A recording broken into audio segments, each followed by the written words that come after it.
ठीक है भैया, बहुत बहुत स्वागत है सभी लोगों का।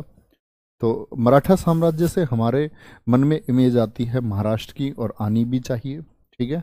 और हमारे लिए सबसे ज़्यादा गर्व करने की बात है, आपने जाना है बच्चे आचार्य चाणक्य के बारे में। मैं आपको पढ़ा चुका हूँ आचार्य चाणक्य, जिनका सपना था एक अखंड भारत के निर्माण का। बड़ी कुटिल बुद्धि थी, बुद्धिमान बहुत ज़्यादा थे। फिर मैंने एक सूरवीर का परिचय आपको दिया था, और जिन पर हमको गर्व करते रहना चाहिए, महाराणा प्रताप। कहते हैं महाराणा प्रताप और आचार्य चाणक्य का एक सम्मिश्रण, इन दोनों को अगर मिला दिया जाए, मतलब एक व्यक्ति तो बहुत महानायक, और एक तरफ बुद्धि से महानायक, एक तरफ वीरता से महानायक महाराणा प्रताप, बुद्धि से महानायक आचार्य चाणक्य, दोनों को मिला दिया जाए तो दोनों का जो मिश्रण तैयार होता है वो है हमारे छत्रपति शिवाजी महाराज। हमेशा जिंदे रहेंगे दिलों में, और इतने सम्मानीय हैं कि छाती मतलब भर आती है कि हाँ, हमारे हिंदुस्तान में एक ऐसे वीर हुए हैं जो लड़े, जिन्होंने मर्यादाएं तय की, जो मुगलों से सिर्फ इस बात के लिए संघर्ष करेंगे, जो मुगलों से कहेंगे ये विदेशी है, मुस्लिमों से उनका कोई भेदभाव नहीं होगा, जो ये स्टेटमेंट देंगे मुसलमान औरतें हैं, हमेशा सम्मान करना है। अगर कोई भी ऐसा व्यक्ति है जो मेरे साम्राज्य में मुसलमान बुजुर्गों और बच्चों से बदतमीजी करते हुए पाया जाता है तो उसकी गर्दन काट ली जाए। मतलब महिलाओं को बहुत सम्मान मिलना चाहिए, और यही कारण है कि उनकी पॉपुलैरिटी इतनी बढ़ जाती है कि लोग उनके लिए गर्दन कटवाने को तैयार हो जाते हैं। तो ये मराठा साम्राज्य की कहानी दरअसल में ये छत्रपति शिवाजी महाराज जी के विजय अभियानों की कहानी है, उनके संघर्ष की कहानी है। कैसे कैसे उन्होंने संघर्ष किया, किस तरह उन्होंने दक्षिण में एक ऐसे मराठा साम्राज्य की स्थापना की जो दक्षिण से चल करके एक थोड़े से 100-150 सैनिकों से चल करके जो उत्तर भारत तक, गुजरात तक, अपना मध्य प्रदेश तक, कोंकण की सीमाओं तक, गुजरात तक, मतलब सारे में अपना साम्राज्य फैला पाए। तो कैसे ये वंश पहुंचा, तो हमको शुरू करना है, इस बात को ध्यान से शुरू करेंगे। बहुत बढ़िया, चलो क्या शुरू करेंगे? तो सबसे पहले मैं आपको बात बता रहा हूं, मराठा साम्राज्य। दरअसल में मराठा साम्राज्य के लोग हैं कौन, तो याद रख लेना, ये सिसोदिया वंश से संबंध रखते थे। सिसोदिया वंश से संबंध रखते थे। कौन से वंश से भैया? सिसोदिया वंश से संबंध रखते थे। सिसोदिया कौन लोग हैं?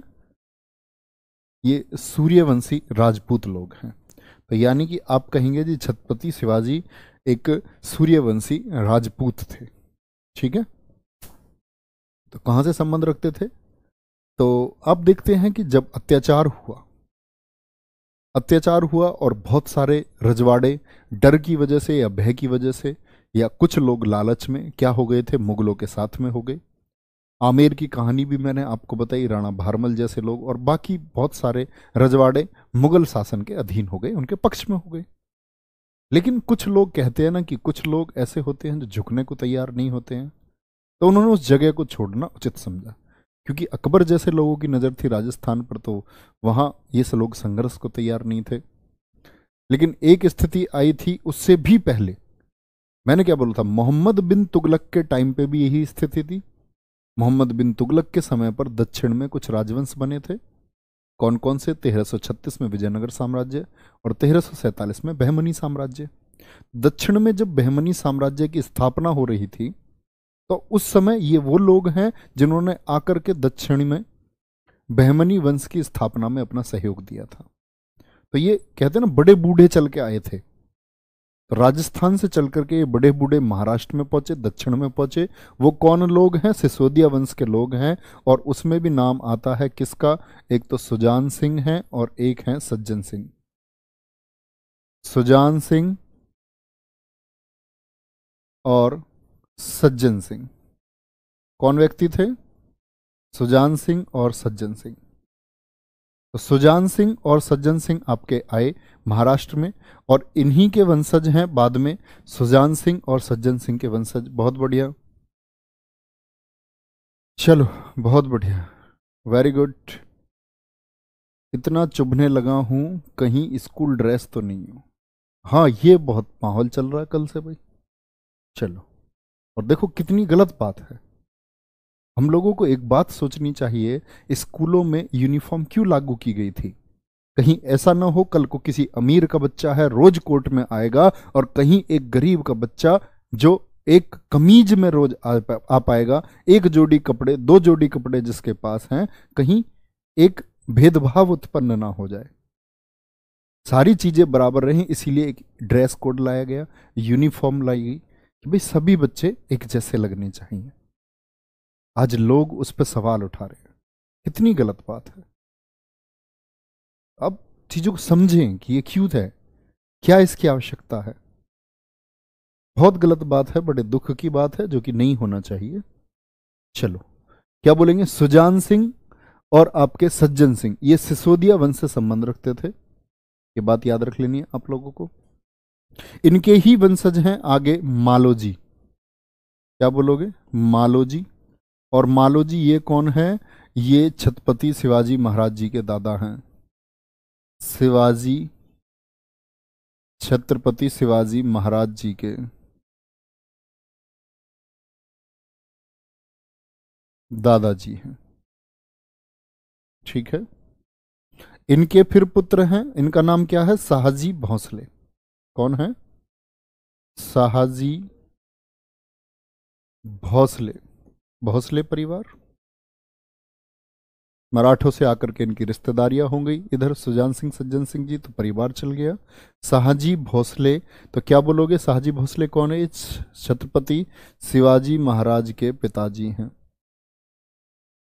छत्रपति शिवाजी महाराज के पिताजी हैं। ठीक है। आदिल शाह, आदिल शाह दरअसल में बीजापुर के सुल्तान है, जिनकी याद में गोल गुंबज बीजापुर बना हुआ है। तो आदिल शाह के ये अधीन थे भैया। शाहजी भोंसले किसके अधीन है? आदिल शाह के अधीन है। बहमनी साम्राज्य और दक्षिण के साम्राज्य का विघटन जब हुआ, वो मैं पढ़ाऊंगा आपको, बहमनी साम्राज्य में दक्षिण के वंश भी पढ़ाऊंगा। अभी आप इतनी बात जाने, क्या बोलेंगे? शाहजी भोंसले छत्रपति शिवाजी के पिताजी हैं। ठीक है, इतनी बात याद रख लेना। शाहजी भोंसले जो ये हैं, इनकी दो पत्नियां हैं। इनकी क्या है भैया? दो पत्नियां हैं। दो पत्नियों के क्या क्या नाम है? एक का नाम है जीजाबाई, जीजाबाई। ठीक है। और इनकी दूसरी पत्नी का नाम है, दूसरी पत्नी थी तुकाबाई। तुकाबाई। दो पत्नियां थी, बाद में शादी की थी इन्होंने तुकाबाई से। ठीक है, तुकाबाई से शादी की थी। जीजाबाई के जो पुत्र हैं आपके, जीजाबाई के पुत्र हैं आपके छत्रपति शिवाजी महाराज। कौन है? छत्रपति शिवाजी। और तुकाबाई के पुत्र हैं एकोजी राजे। एकोजी राजे। कहते हैं भैया शिवाजी, शिवाजी का जो भी जीवन है, शिवाजी जी के जीवन पर जो भी प्रभाव है, वो सारा का सारा प्रभाव उनकी माता जी का है। ये टॉपिक बहुत इंटरेस्टिंग है, लेकिन कसम से दुख की बात यह है कि मतलब मैं उस उत्साह से पढ़ा नहीं पाऊंगा। नहीं तो सच बता रहा हूँ, इस टॉपिक में बहुत जबरदस्त टॉपिक है, इसमें बहुत जोर लगना चाहिए था। दो पत्नियां। छत्रपति शिवाजी महाराज की जितनी भी लर्निंग्स हैं, वो सारी की सारी किस पर डिपेंड थी? आपकी जीजाबाई पर। उनको जो कुछ भी सिखाया, उनकी माताजी जीजाबाई ने सिखाया। छोटे से शिवाजी को महाभारत, रामायण, भगवत गीता और सारी पौराणिक कथाएं जो एक लीडरशिप के लिए जरूरी थी, एक नेतृत्व क्षमता किसी की विकसित करने के लिए जरूरी है, वो पढ़ाई गई। क्योंकि ये ग्रंथ, हमारे ग्रंथों में वो ताकत है कि ये लीडरशिप को डेवलप करते हैं। ठीक है, बहुत बढ़िया। तो क्या बोलेंगे उस बात में कि उन्होंने एक बात बोली, जैसे हम देखते हैं भगवान श्री राम की जो यात्रा है, वो क्या बताती है उनको? भगवान श्री राम जिनकी पूरे भारतवर्ष में रिश्तेदारी थी, इतने बड़े बड़े घरों में उनकी रिश्तेदारियां थी, लेकिन उन्होंने किन लोगों को जोड़ा अपने साथ में? उन्होंने साथ में जोड़ा वंचितों को, वानरों को, जिन लोगों से उनका हक छीना गया उन लोगों को साथ में लेकर के श्री राम चले। तो कहते हैं कि सबसे बड़े नेतृत्व जो क्षमता का मैसेज दुनिया को दिया वो भगवान श्री राम ने दिया। नहीं तो उनके इतने बड़े बड़े राजघरानों से रिश्तेदारियां थी कि रावण उनके सामने तुच्छ था। रावण अपने आप में बलशाली है, वो एक अलग पटकथा है, अलग एक कथा है, लेकिन भगवान श्री राम के सामने थोड़ी। तो ऐसे ही बोलते हैं कि उनकी लीडरशिप क्षमता इतनी थी कि उन्होंने जो अभावग्रस्त लोग थे, कमजोर लोग थे, उनको उठाया, उनको साथ लेकर के चले।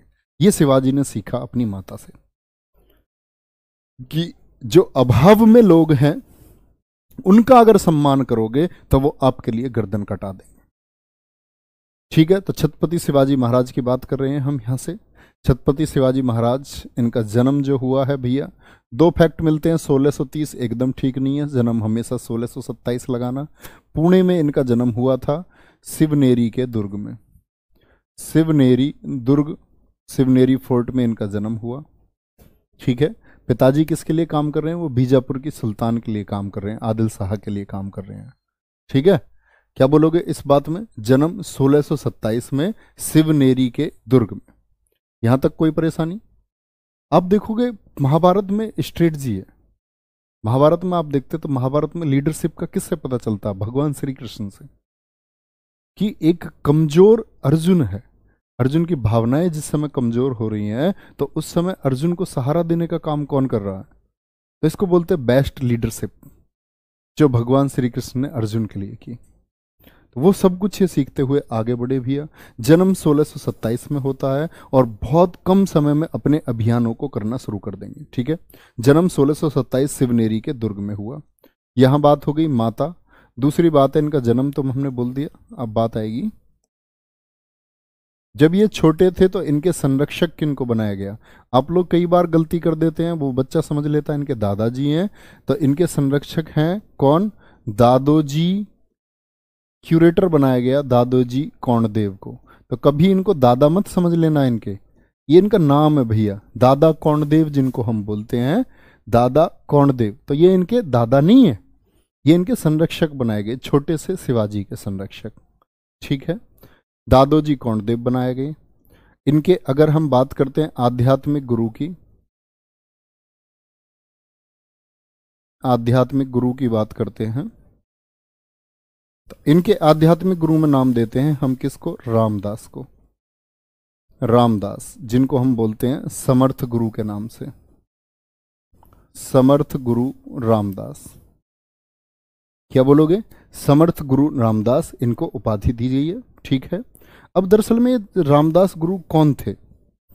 तो जब पूरे भारत में अगर आप देखोगे एक भक्ति आंदोलन चला, पूरे भारत में क्या चला? भक्ति आंदोलन चला।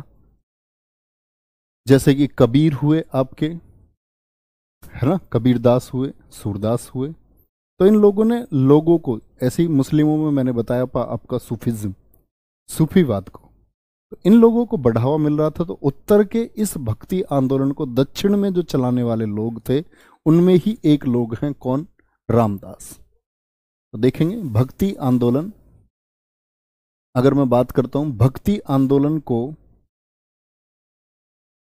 दक्षिण में चलाने वाले लोग,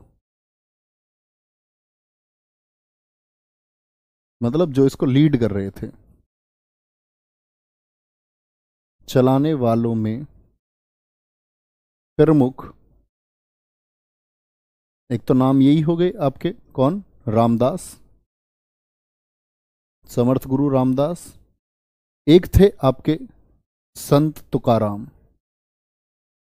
कौन थे? संत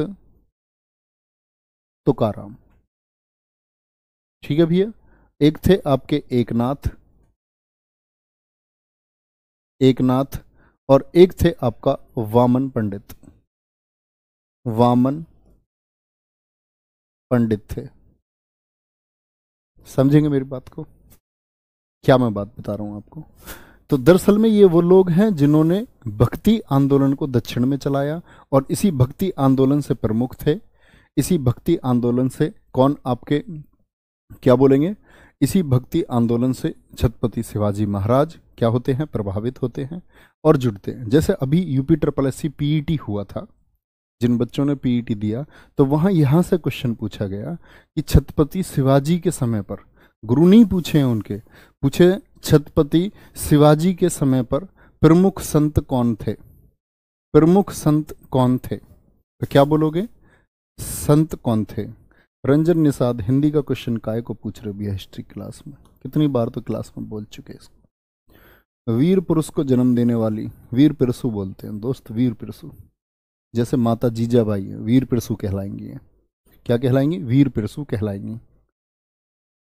अंकित कुमार जी, सर मेरी वाइफ का बर्थडे है और गिफ्ट में जॉब मांगी है, इससे अच्छा क्या हो सकता है इससे बढ़िया क्या होगा बोलो, कोई दिक्कत। आध्यात्मिक गुरु इनके कौन है, समर्थ गुरु रामदास हैं। और ये किस शाखा से थे आपके, ये हैं आपके संत तुकाराम से। बहुत बढ़िया। सर जी इनकी माताजी किस वंश से थी इनकी माताजी जाधव वंश से थी, महाराष्ट्र की हैं जीजाबाई, देवगिरी महाराष्ट्र से हैं और जाधव वंश की थी। आगे आ जाओ भैया। आध्यात्मिक गुरु कौन है इनके, रामदास हैं। यहां तक की बात में कोई दिक्कत।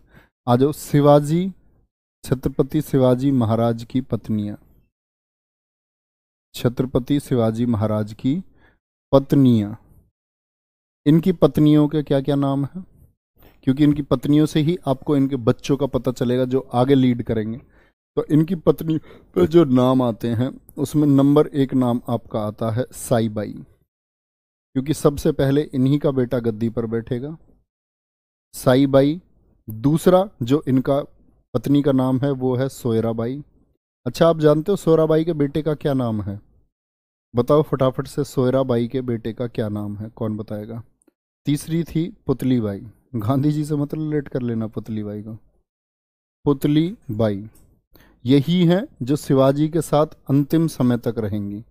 शिवाजी के साथ अगर पूछेंगे, जैसा एक बार पूछा गया क्वेश्चन है, मैं पहले से बताया था मैंने आपको, जो पुराने बच्चे होंगे, कि बीपीएससी के एग्जाम में पूछा हुआ क्वेश्चन है, शिवाजी की कौन सी पत्नी अंत समय तक उनके साथ रही थी। तो अंत समय तक कौन रही थी, पुतली बाई। और साई बाई का जो बेटा है इसका नाम है संभाजी। संभाजी जो रहेगा आपका, संभाजी 1680 में आएगा, संभाजी, संभाजी। ठीक है, कोई दिक्कत तो नहीं। बहुत बढ़िया। शिवाजी की पत्नियां, कौन कौन इनकी पत्नी है, साईबाई, सोयराबाई। ऐसा नहीं है 3 ही पत्नी है, पत्नी भैया इनकी 8-10 पत्नी थी, एग्जैक्ट फिगर मुझे भी नहीं पता, लेकिन इनकी प्रमुख पत्नियों के नाम है साईबाई, सोयराबाई और पुतलीबाई। ठीक है, इसके बाद में हम बात करते हैं शिवाजी के राज्याभिषेक की। और शिवाजी का राज्याभिषेक, आपको याद हो जब मैं 2 शासक लिखा रहा था तो मैंने एक नाम बताया था छत्रपति शिवाजी महाराज जी का भी। शिवाजी का राज्याभिषेक कितनी बार हुआ, 2 बार हुआ है। कितनी बार हुआ, 2 बार इनका राज्याभिषेक हुआ। कहाँ हुआ, पहली बार तो दोनों बार कब हुआ है, 2 बार हुआ। कब, 1674 में। समझ रहे हो, अपने 1680 में तो ये एक्सपायर हो जाएंगे है, 1680 से 6 ही साल पहले 1674 में क्या हुआ, इनका राज्याभिषेक हुआ। कितनी बार हुआ, 2 बार हुआ। कहाँ हुआ था दोनों बार, रायगढ़ में हुआ, रायगढ़ में हुआ। इंपॉर्टेंट बात है, दोनों बार में किस किसने कराया था, प्रश्न पूछा जाता है, पहली बार और दूसरी बार। तो एक बार तो काशी के पंडित जी गए और उनका नाम था गंगा भट्ट, पंडित गंगा भट्ट ने कराया, गंगा भट्ट ने कराया। और दूसरा कराया था इन्होंने तांत्रिक विधि से। इसका मतलब है कि ये आपकी पौराणिक विधियों में बहुत विश्वास रखते थे। तांत्रिक विधि से किसने करवाया था, निश्चलपुरी गोस्वामी ने, निश्चलपुरी गोस्वामी ने। वो तो हुआ था वैदिक विधि से और ये हुआ था आपका तांत्रिक विधि से, निश्चलपुरी गोस्वामी ने कराया। चलो भाई, ये प्रमुख बात है, सबसे ज़्यादा क्वेश्चन पूछा जाता है शिवाजी का राज्याभिषेक कब हुआ था, कहाँ हुआ था, राजधानी कौन सी थी, ये बात हम आगे चल के जानेंगे कि शिवाजी की राजधानी कौन सी थी। वो रायगढ़ हुआ करती थी, जिसको बनाएंगे ये अपने तोरण अभियान के बाद में। फिर बात आती है शिवाजी के प्रमुख अभियानों की। शिवाजी महाराज के प्रमुख अभियान।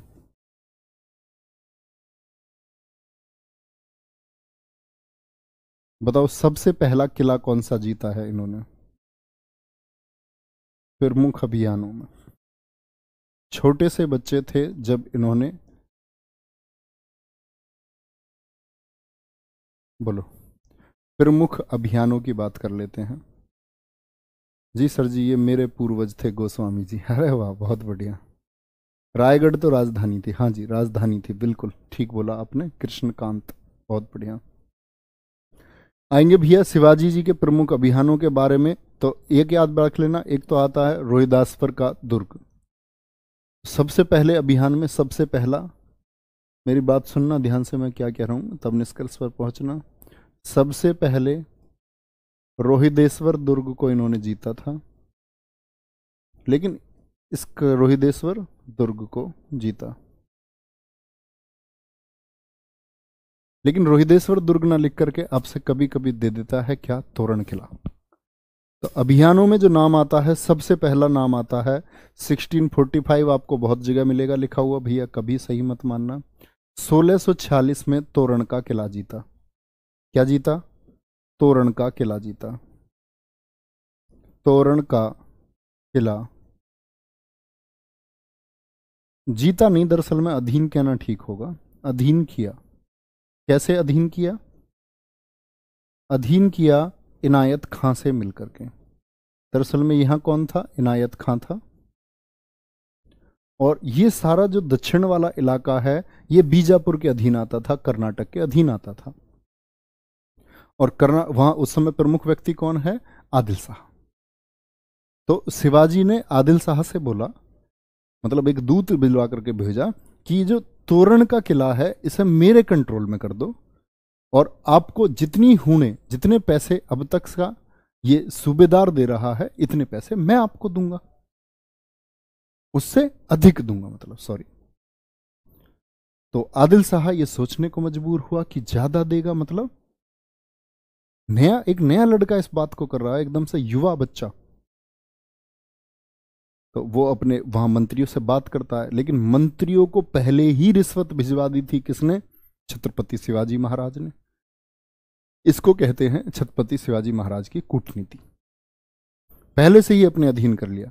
इधर से जो व्यक्ति प्रमुख था आदिल शाह की तरफ से तोरण के किले में, इनायत खां, उसको अपने फेवर में कर लिया। यही इनायत खां एक व्यक्ति और आएगा सूरत की जगह पर। जब सूरत को लूटेंगे तो वहां भी इनायत खां होगा एक व्यक्ति, है ना। तो यहां ध्यान से देखना इस बात को। क्या बोला मैंने? तोरण के किले को अपने अधीन कर लिया, सबसे पहला अभियान है। 1647 में सिंहगढ़ अधीन किया। सिंहगढ़ अधीन किया। अधीन इसी वर्ष साकन का किला था, सिंहगढ़ का किला अधीन कर लिया। ये सब महाराष्ट्र में किले हैं। साकन का किला अधीन कर लिया। अब आदिल शाह को, मतलब लड़ नहीं रहे हैं, झगड़ा नहीं कर रहे हैं, युद्ध नहीं कर रहे हैं, कूटनीति से अपने साथ मिला रहे हैं।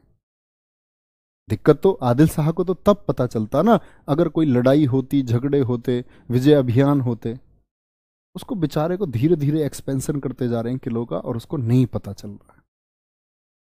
उसको एकदम से जब पता चलता है कि 3-3 किले अधीन हो चुके हैं, तो उसके पिताजी से बोलते हैं, छत्रपति शिवाजी की महाराज जी के पिताजी शाहजेब भोसले से, जिनको ये लोग बंदी भी बना लेंगे, बोलते हैं क्या कि अपने बेटे को समझाओ। लेकिन छत्रपति शिवाजी किसी के प्रभाव में नहीं आते हैं। उन्होंने क्या है कि एक्सपेंशन करना, मराठा साम्राज्य को आगे बढ़ाना है। और सिंहगढ़ के किले को जीत लिया उन्होंने। कब? 1647 में। 1656 में, याद रख लेना, 1656 में जो रायगढ़ है इसको जीत करके इन्होंने राजधानी बना लिया था। रायगढ़ को राजधानी बनाया, राजधानी बनाया। 1659 प्रतापगढ़ का किला जीता। प्रतापगढ़ किला जीता।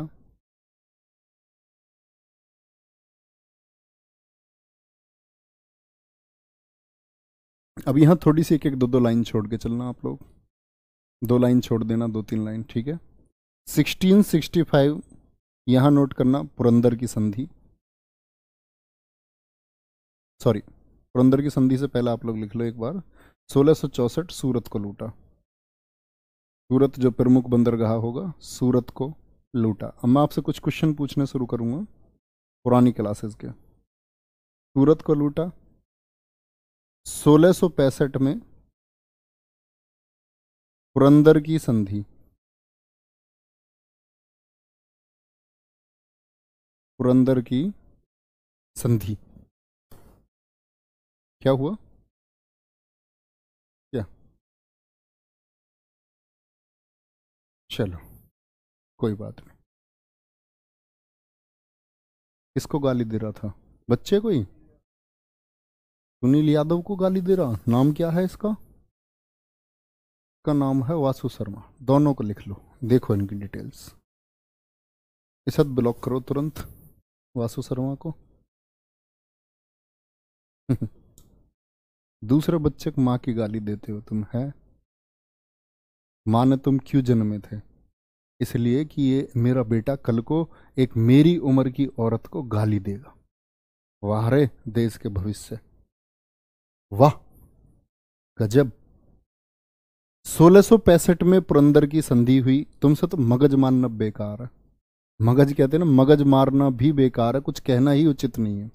1665 याद रख लेना। 1670 में फिर से लूटा। 1670 में, 1670 की बात करते हैं तो 1670 में सिंहगढ़ को जीता।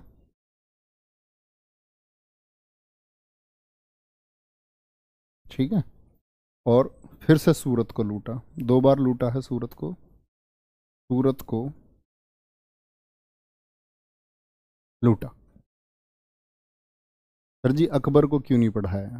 बड़ा छोड़ दिया मैंने अकबर। मेरा मन कर रहा था, जो मेरा मन करेगा वही तो पढ़ाऊंगा। ऐसा थोड़ी जो तुम कहोगे वो पढ़ाऊंगा मैं। अकबर मेरा मन नहीं कर रहा था, मैंने छोड़ दिया अकबर। है जहांगीर छोड़ दिया, औरंगजेब छोड़ दिया, हमारी मर्जी है, जो चाहे वो छोड़ दे। हम नहीं पढ़ा रहे अकबर, हम तो हमारा मन है। कहाँ रहते हो पता नहीं, कौन से ख्याली दुनिया में हो।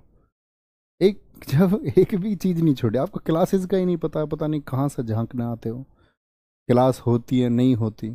मुगल साम्राज्य में पूरा मुगल साम्राज्य खत्म किया, बहादुर शाह जफर द्वितीय तक लगातार पढ़ाया है, एक भी मुगल शासक को नहीं छोड़ा है। हैं? अबे डुप्लीकेट कहाँ कहाँ से आते हो। यहाँ तक की बात में कोई दिक्कत भैया थम्स अप करके एक बार बताओगे, ये शिवाजी के विजय अभियान है। इनके बारे में जो थोड़ी थोड़ी जगह छोड़िए, देखेंगे ध्यान से। आ जाओ, क्या बोलेंगे? सिंहगढ़ किले को अपने अधीन कर लिया 1647 में, कोई दिक्कत नहीं। रायगढ़ को अपनी राजधानी बनाया 1656 में। प्रतापगढ़ किला जीता। यहां प्रतापगढ़ किले को जीतने में थोड़ी सी कहानी है। मैंने बोला जब ऊपर इतने अभियान शिवाजी के हो गए तो आदिल शाह को दिक्कत हुई। तो आदिल शाह ने अपने, जो आदिल शाह के मतलब आदिल शाह की मौत तो हो गई थी 1656 में। 1656 में आदिल शाह गए। आदिल शाह जब गए तो औरंगजेब ने हमला किया दक्षिण में, है ना। जब तक शाहजहां जिंदा था तो हमला किया इधर। और शिवाजी शिवाजी देखो इतने मजबूत शासक थे शिवाजी, इन्होंने इन्फ्लुएंस किया था किसको? शाहजहां को। किस बात के लिए?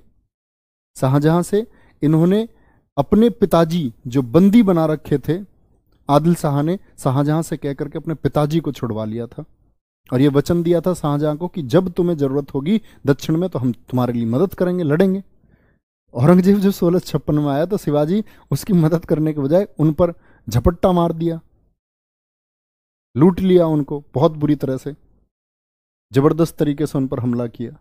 तो इन सारी घटनाओं से जब परेशान है तो आदिल शाह के बाद में फिर कौन? जो आपका बीजापुर का सेनापति था, उसका नाम है क्या आपका? अफजल खां। क्या नाम है? अफजल खां। ये याद रखना। अफजल खां की हत्या 1659 में की।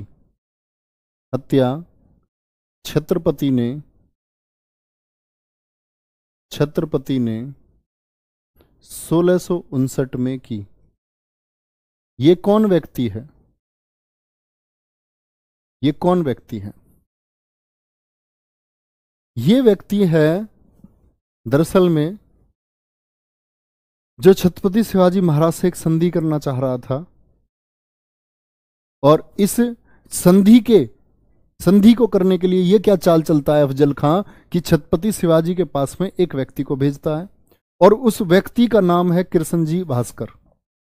क्या नाम है? किरसनजी भास्कर। लिख लेना। अफजल खां ने छत्रपति शिवाजी के पास में किरसनजी भास्कर को भेजा दूत बना करके। ये आया, बात की, लेकिन शिवाजी को पता था बंदी बनाने का अंदेशा है। शिवाजी का अपना एक विभाग था, अभी लिखवाऊंगा अष्टप्रधान कौन कौन क्या क्या था उसमें। तो इन्होंने क्या बोला किरसनजी भास्कर ने कि वो आपसे संधि करना चाह रहे हैं, लेकिन छत्रपति शिवाजी को बू आ रही थी किसकी कि ये व्यक्ति मुझको बंदी बनाएगा। मुलाकात हुई। छत्रपति शिवाजी के बारे में अफजल खां जानता था कि वो अपने शब्दों के पक्के हैं। चाल चलता है, कहता है कि तुम भी बिना सेना के आना और मैं भी बिना सेना के आऊंगा। शिवाजी तो छोटे से हैं, हाइट में बहुत छोटे से, है ना। कहते 4.25 फुट का कद था शिवाजी का, छोटे से शिवाजी। छापामार गोरिल्ला युद्ध नीति के लिए जाने जाते हैं। छापामार गोरिल्ला युद्ध नीति का मतलब होता है कि जैसे औरंगजेब ने इनको कहा था पहाड़ी चूहा और साहसिक भी कहा था औरंगजेब ने इनको। कहते थे पता नहीं चलता कहाँ से आते हैं और कहाँ से हमला करा और कहाँ गायब। ये छापामार गुरिल्ला युद्ध नीति जो भारत में छत्रपति शिवाजी ने अपनाई, इसको सबसे पहले भारत में चलाया किसके द्वारा? महाराणा प्रताप के द्वारा। याद रखना इस बात को। छापामार नीति के प्रवर्तक कौन है भारत में? महाराणा प्रताप। वहीं से इसके बाद में चलाया था किसने? छत्रपति शिवाजी महाराज ने। दोनों ऑप्शन आए तो हमेशा महाराणा प्रताप को चुनना। गोरिल्ला युद्ध नीति बोलते हैं उसको, छापामार नीति बोलते हैं, है ना। तो ये आ जाता है और शिवाजी से मिलने जाते हैं कैंप में। भैया चाकू शिवाजी से ऐसे गले मिलता है और पीछे से उनकी पीठ में छुरा भोंकता है, लेकिन शिवाजी अपने जैकेट वैकेट पहन के गए, बुलेट प्रूफ जैकेट। शिवाजी हथियार तो नहीं लेके गए वादे के मुताबिक, लेकिन उनके हाथों में कहते हैं कि सिंह नख धारण हुआ रहता था, और सिंह नख मतलब वो शेर के नाखूनों का बना हुआ था।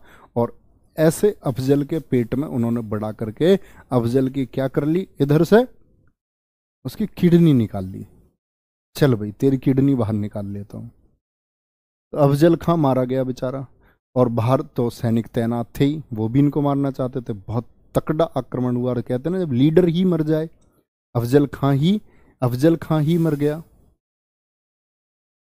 तो फिर तो सेना करती क्या। तो कहते हैं फाइनली इसके बाद में ये जो किला है इसको हम बोलते हैं प्रतापगढ़ का किला, महाराष्ट्र में, ये जीत लेते हैं। इसके बाद में 1664 में सूरत को लूटा, सिर्फ और सिर्फ इसलिए लूटा, किस लिए? ताकि ये मुगलों को भड़का सके। नरेंद्र सिंह कह रहे सर मेरी कोरोना रिपोर्ट पॉजिटिव आई है। कोई दिक्कत नहीं है बेटा, मेरी पॉजिटिव है, मैं भी फिट हूं एकदम, कोई दिक्कत नहीं है। हल्का सा बुखार है और ये उतर जाएगा, ये उतर जाएगा, कोई दिक्कत नहीं है। सिंहगढ़ को जीता, सूरत को लूटा। ओके भैया।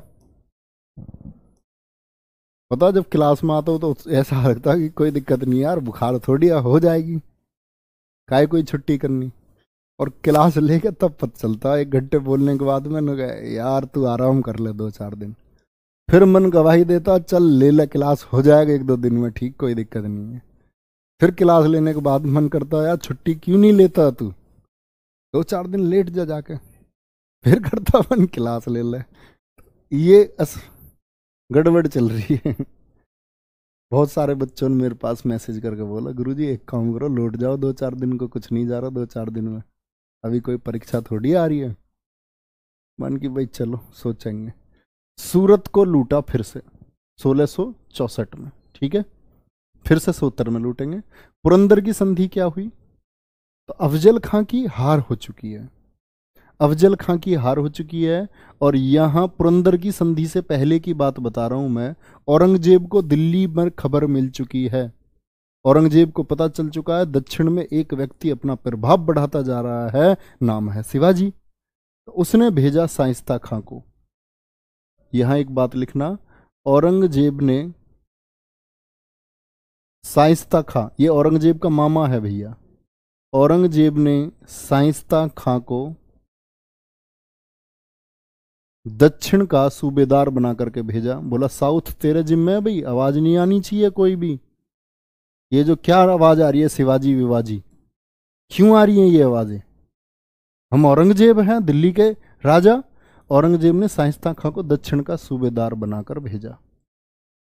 शाइस्ता खां भी कह रहा भाई भाई भांजा दिल्ली का राजा है, और अब क्या दिक्कत आ रही है, देख लेंगे। बड़े अभियान के लिए चला, सेना लेकर के चला दक्षिण में। हम देखते हैं शिवाजी को, अब भाई लौट जाओ आराम से, अब बहुत थक चुके हैं, सुबह को हमला करेंगे, सुबह को अर्ली मॉर्निंग। शिवाजी ने कही तेरी अर्ली मॉर्निंग मैं करवाऊंगा। रात को इस पर उल्टा अटैक कर दिया, अटैक करने आ रहा उल्टा शिवाजी ने अटैक कर दिया। निर्भीकता देखो, इसकी 4 उंगली काट दी है, जैसा तैसा बच के भागा, ये अपनी जान बचाई। कहते अंधेरे में बस इसकी जान ही बच गई। गया वापस, कह रहा भांजे बहुत तगड़ा आदमी है, मत भेज किसी को। औरंगजेब ने कही तेरी इतनी हिम्मत मामा, तू तो किसी काम का ही नहीं निकला, बेकार एकदम है मामा तू। तो इस शाइस्ता खां को फिर औरंगजेब ने पहले तो दक्षिण का सूबेदार बनाया था, तो बाद में नाराज होकर के, समझ गए क्यों नाराज हुआ, बाद में नाराज होकर बंगाल का सूबेदार बनाया, नाराज होकर बंगाल का सूबेदार बना दिया।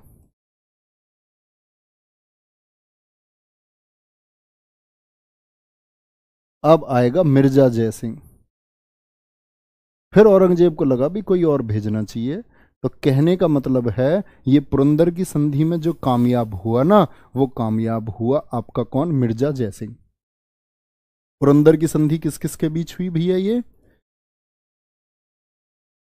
शिवाजी और आपके कौन है, मिर्जा जयसिंह के बीच में, मिर्जा जयसिंह के बीच में। भैया लिख लेना इस संधि में क्या हुआ था। शिवाजी को एक तो इन लोगों ने बोला 5 लाख हूण देने होंगे, हूण मतलब धनराशि, पैसे 5 लाख हूण वार्षिक देने होंगे, वार्षिक देने होंगे। शिवाजी महाराज के पास कुल 35 किले थे, 35 में से 23 किले दे दिए, और जो 12 किले छोड़े ना, उसमें भी धनराशि बता दी कि इतनी राशि वार्षिक के हिसाब से आप चुकाओगे। 35 में से 23 किले दिए। और जो इनका पुत्र है, जो इनका अपना बेटा है, क्या नाम है बेटे का, तो क्या बोलते हैं, बेटा आकर के खिदमत करेगा हमारी, हमारी से मतलब किसकी, दिल्ली की। और दिल्ली में कौन है, औरंगजेब। तो ये अपने बेटे को भी देने को तैयार हो गए। संभाजी को ऐसा नहीं है पाम दबाने के लिए रख लिया, बस खिदमत करनी है वहां, ये लोगों को ये मैसेज देना था ना कि भाई ये हमारे साथ हैं। संभाजी को 5000 का मनसब बनाया। मनसब आप समझते ही हैं, अब अगर आपने अकबर पढ़ा है, नहीं पढ़ा है तो क्लास देखो पहले। मनसब बनाया 5000 घोड़ों पर, ठीक है, ताकि लोगों को ये मैसेज मिले कि मराठे हमारे साथ में। 35 में से 23 किले दे दिए। संभाजी को 5000 का मनसब बनाया और बोले कि ये खिदमत करेंगे किसकी, ये हमारी खिदमत करेंगे, ठीक है। अगली बात क्या बोली, बीजापुर के खिलाफ सहयोग, मतलब ऐसा बोल लो, बीजापुर के खिलाफ जब कभी भी दिल्ली अभियान करेगी दक्षिण में, तो बीजापुर के खिलाफ सहयोग आपको करना होगा। ये वादे किए गए, संभाजी पहुंच गए दिल्ली, ठीक है। लेकिन इससे कोई दिक्कत नहीं है। शिवाजी को यहां आपको समझना चाहिए, एक ऐसा व्यक्ति जो सब कुछ हार चुका था, उन्होंने क्या प्रण लिया कि मैं सब कुछ वापस पा करके रहूंगा। और 360 किले इन्होंने बाद में जीते थे, और ज्यादा एक्सपेंशन किया था, 360 किले, ठीक है। तो यहां ही क्या किया गया, फिर बाद में पुरंदर की संधि के बाद में समझना, कुछ समय बाद क्या होता है कि शिवाजी को बुलाया गया औरंगजेब के सामने आगरा में। आगरा में बुलाए गए तो औरंगजेब पर आरोप लगाए छत्रपति शिवाजी महाराज ने कि आपकी संधि के जो शब्द हैं आप उनका पालन नहीं कर रहे हो। तो कहते औरंगजेब भड़का, औरंगजेब ने बोला इसको छोटे से आदमी को कैद करवा लो। कैद कर लिया था, शिवाजी को कैद करके रखा गया था जयपुर भवन में। जयपुर भवन कहाँ स्थित है आप लोग कमेंट सेक्शन में बताएं एक बार। तो क्या बोलोगे? जयपुर भवन जयपुर में नहीं है, जयपुर भवन आगरा में है। ओके, तो जयपुर भवन में इनको कैद करके रखा गया था छत्रपति शिवाजी महाराज को। सिंहगढ़ को जीता इन्होंने और सूरत को लूटा। देखो ये सिंहगढ़ सिंहगढ़ नाम बार बार आता है, तो सिंहगढ़ के बारे में आपको एक बात याद रखनी पड़ेगी, तानाजी। तानाजी मूवी देखी है अजय देवगन की? यस और नो? बहुत बढ़िया। क्या बोलोगे? तानाजी नहीं बताए सर। देखो आगे ना कहते, उधर कमेंट आया, इधर हमने बोला। इसी को बोलते हैं टाइमिंग। सिंहगढ़ को जीता और सूरत को लूटा। देखो भैया, ये जो सिंहगढ़ नाम मैं इतनी देर से ले रहा हूं, ये सिंहगढ़ का पुराना नाम था कोंढाना। क्या है इसका पुराना नाम? कोंढाना। और कोंढाना को जो जीता था ना, क्योंकि देखो जीत तो हम इसको पहले ही चुके थे, लेकिन क्या हुआ 1665 की पुरंदर की संधि में हमको देना पड़ गया कोंढाना। शिवाजी बड़े चिंतित, यार कोंढाना इतना इंपॉर्टेंट, कोंढाना नहीं जाना चाहिए था। तब तानाजी ने कहा, शिवाजी के परम मित्र थे, इन्होंने बोला कोंढाना मैं लेकर के आऊंगा, कोंढाना मैं लेकर के आऊंगा।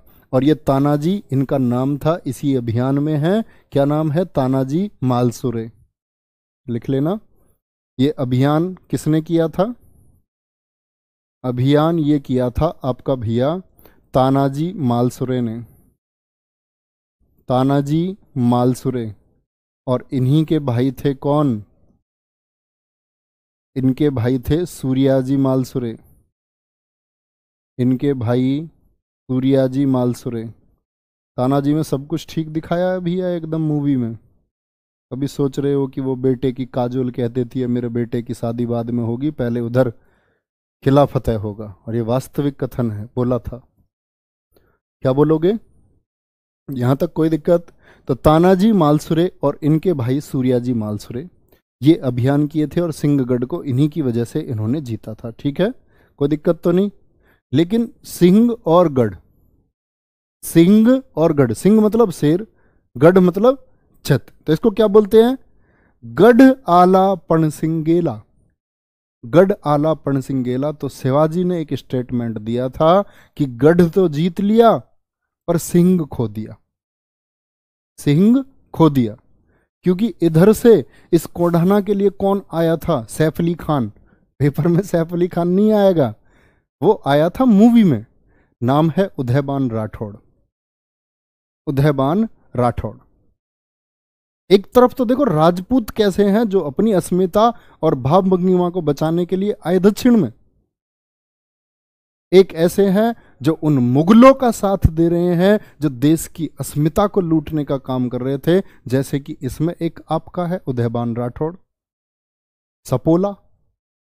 ठीक है, तो उदयबान राठौड़ है जो इनके खिलाफ अभियान में था। कहते हैं कि इसी युद्ध में जैसे तानाजी की आपका हाथ कट गया था, वास्तविक कहानी है, और इसके बाद भी इन्होंने किसकी, ढाल वाल कटने के बाद में भी हत्या कर दी थी, किसकी? उदयबान राठौड़ की। लेकिन इसमें इनके घाव बहुत अधिक थे, तो ये आपके मृत्यु हो गई थी इनकी बाद में, है ना, उन्हीं घावों के चलते हुए, किसकी? तानाजी की। ये बात याद रख लेना। यहाँ फिर बाद में आती है 1670 के बाद में 1674, मत भूलना भैया, राज्याभिषेक। क्या बताया था? 1674 को क्या बताया? राज्याभिषेक। और राज्याभिषेक में क्या हुआ? छत्रपति, इसी दिन इन्होंने छत्रपति, पहले नहीं थे छत्रपति, है छत्रपति और छत्रपति और जो आपकी हिंदव की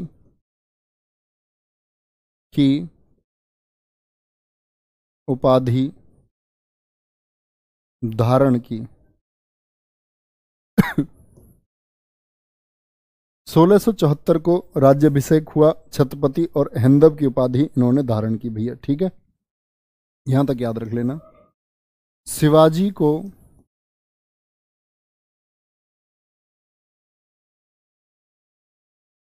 फादर ऑफ इंडियन नेवी कहा जाता है? फादर ऑफ इंडियन नेवी कहा जाता है? क्या बोलते हैं इनको? Father of Indian navy. क्या बोलोगे भैया? फादर ऑफ इंडियन नेवी कहा जाता है। और याद रख लेना, जो शिवाजी की नौसेना है, उस नौसेना को जो लीड कर रहे थे, उन व्यक्ति का नाम है आपका, क्या बोलोगे?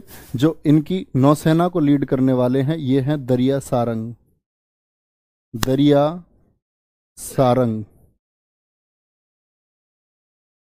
कल पढ़ाऊंगा भैया आपको मैं कहाँ से छत्रपति शिवाजी के लगाए गए कर, टैक्स, जैसे चौथ कर, 1/4 कि हम आपकी रक्षा करेंगे, सरदेशमुखी कर और अष्टप्रधान को।